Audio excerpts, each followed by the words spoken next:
ఒక railway station, ఒక Gandhi hospital, ఒక మోండా మార్కెట్, ఒక మాంకాళి జాతర, పెరేడ్ గ్రౌండ్స్ కానివ్వండి, ఆర్ట్స్ కాలేజ్ కానివ్వండి, మహబూబ్ కాలేజ్ కానివ్వండి, రాష్ట్రపతి గారు విడిది చేసేటువంటి బొల్లారం ప్రాంతం కానివ్వండి, ఆ మట్టితోని ఆ భూమితోని మాకున్నటువంటి అనుబంధం సంబంధం ఈరోజు ఈ ముఖ్యమంత్రి గారు మరి మా తల్లిదండ్రుల పేరే మార్చే పద్ధతిలో ముందుకు రావడం అనేది దుర్మార్గమైనటువంటి చర్య.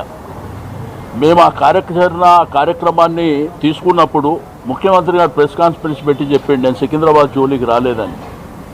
కానీ బేగంపేట ప్రాంతం కానివ్వండి, బోయిన్పల్లి ప్రాంతం కానివ్వండి, మోండా మార్కెట్ ప్రాంతం కానివ్వండి, నార్త్ జోన్ ఆల్రెడీ వేరే కమిషనరేట్లో కలిపినటువంటి ఆల్రెడీ ఫంక్షనింగ్ కూడా జరుగుతుంది.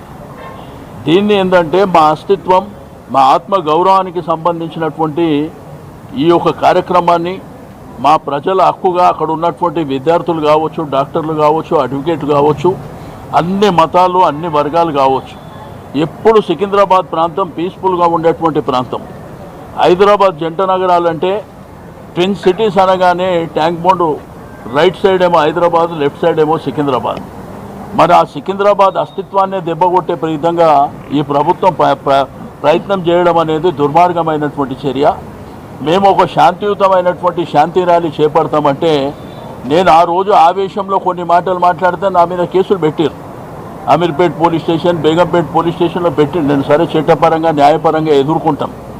ఇక మీదట ముఖ్యమంత్రి మంత్రులు ఎవరైనా అటువంటి భాష మాట్లాడితే మేము కూడా వదిలిపెట్టాం. మరి న్యాయం చట్టం అనేది మాకే వర్తిస్తుందా వాళ్ళకు కూడా వర్తిస్తుందా కూడా మేము చూస్తాం. ఒకటి. రెండోది, శాంతియుతమైనటువంటి ర్యాలీ చేపడతామని మేము అక్కడ ఉన్నటువంటి వ్యాపార సంఘాలు కానివ్వండి, అమాలీ సంఘాలు కానివ్వండి, ఆటో సంఘాలు కానివ్వండి, అక్కడ ఉన్నటువంటి బస్తీ వాళ్ళు కానివ్వండి, కాలనీలు కానివ్వండి, అన్ని వర్గాలతోని మేము వారం నుంచి మరి డిస్కస్ చేసిన తర్వాత అందరి ఆమోదం మేరకు శాంతి ర్యాలీ మేము 5 రోజుల కింద పర్మిషన్ అప్లై చేసినాం.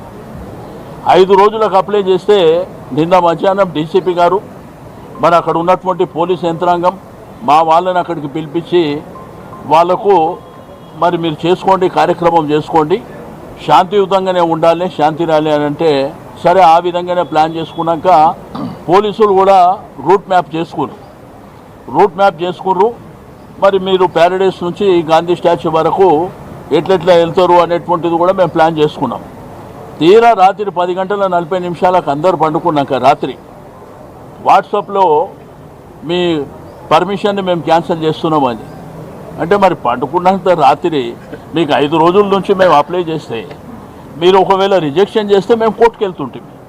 అట్లా కాకుండా తీరా 10:40 రాత్రి ఈరోజు పొద్దున్న నుంచి ఎక్కడ చూసినా కానీ ఏదైతే స్టార్టింగ్ పాయింట్ అయినటువంటి సికింద్రాబాద్ రైల్వే స్టేషన్ కానీ, మంజు థియేటర్ కానీ, క్లాక్ టవర్ కానీ, ప్యాట్నీ సెంటర్, మంజు థియేటర్, మరి అదేవిధంగా ప్యారడైస్ సర్కిల్ నుంచి గాంధీ స్టాచ్యూ వరకు కొన్ని వేలాది మంది పోలీసులని మోహరించి కొన్ని వేలాది మందిని అరెస్ట్ చేసి తీసుకుపోవడం అనేది దుర్మార్గమైనటువంటి చర్య. దీన్ని తీవ్రంగా మేము ఖండిస్తాం.